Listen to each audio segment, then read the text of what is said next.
I'm Arthur, and here's how we can use passing chords to make simple chord progressions sound way more professional. Passing chords are different chords you add in between your main chords to add colour, richness, movement and expression, as well as a way to make your chord transitions sound smoother. And I'm going to show you the 4 most important ones so you can start using them yourself. Let's get started. We're going to use the classic 1, 5, minor 6, 4 chord progression in the key of C to showcase these passing chord techniques. And this first one is a great way to add some movement to your chords. It's using a neighbouring 4th chord. So starting on a C, before going to the G chord in the second bar, we're going to briefly move to the 4 chord, which is the 1, 2, 3, 4 F chord. We'll play it as an inversion so it's smoother, but we're going to keep the C in the left hand underneath. And then we're going to return to the C chord in your right. So you'd go 1, 2, 3, 4. And again. And then onto the G chord. So with those little side steps to the neighbouring fourths, it gives the progression movement without getting too fancy. And with this one, we're only going to be using diatonic chords. So that means within the key of, so we're in C major, so we're only going to be playing notes from the C major scale. So just white keys. Let's hear what it sounds like applying those to the full progression.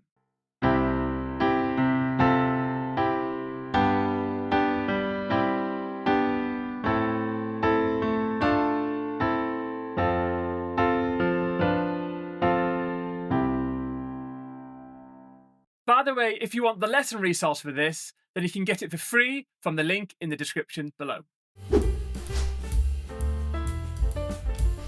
Next, slash chords using a third in the bass. But here's the twist. We're going to be using the chord to the left of the target chord in the scale. And again, with this one, we're only using diatonic chords. So again, starting on the C, and when moving to the G, the chord to the left is an F. But we're going to play the third in the left hand. So 1, 2, 3, which is the A. So we're going to play the F chord with the left A underneath, then resolve to the G, like this.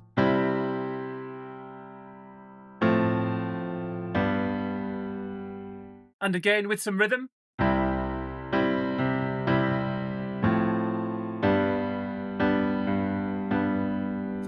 Sounds cool, doesn't it? It's adding some melodic movement to the left hand. And if we apply that technique to the rest of the chord progression,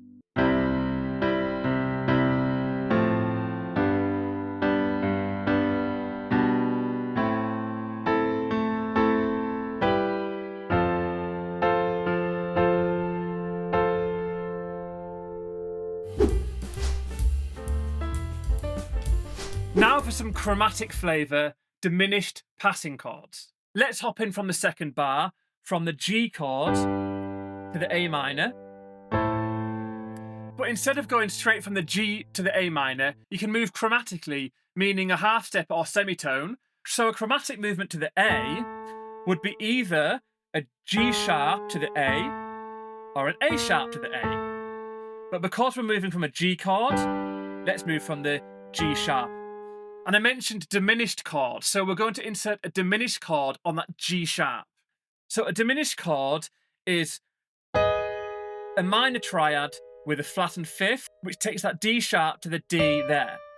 Another way to easily find a diminished chord is to play, skip 2, play, skip 2, play. Just a little tip for you there to find a diminished chord every time.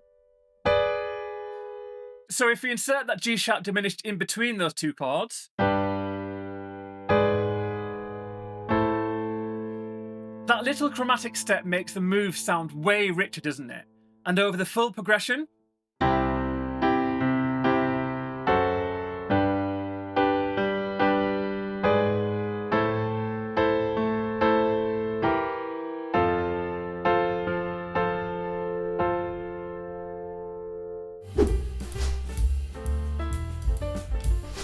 And finally, secondary dominants.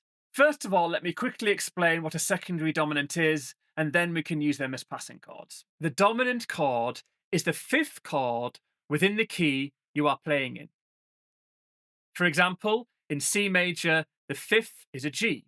A secondary dominant is the fifth of another chord within that progression. So starting on a C, our target chord, the next chord in the progression, is a G.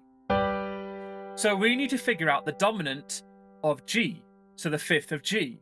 1, 2, 3, 4, 5, which is a D. So we play a D, and if we make it a seventh as well, that is the dominant seventh of the G chord. So we've identified the D7 chord. We can then insert that between the C and the G chord.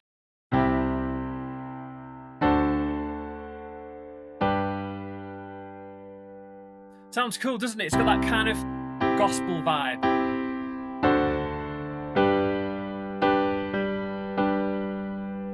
And then if we use secondary dominants for the full progression, it sounds really effective and completely transforms the sound.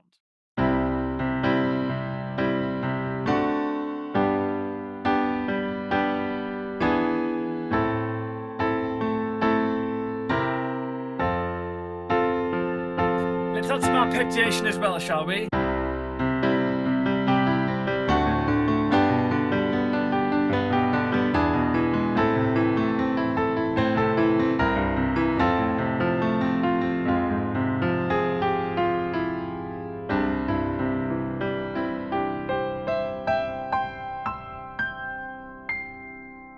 So there we have it. Play around with these and your progressions will instantly sound smoother and more expressive. If you enjoyed this video, then check out this one, where you will learn a selection of rhythm patterns that you can use that will quickly change the style of music that you are playing.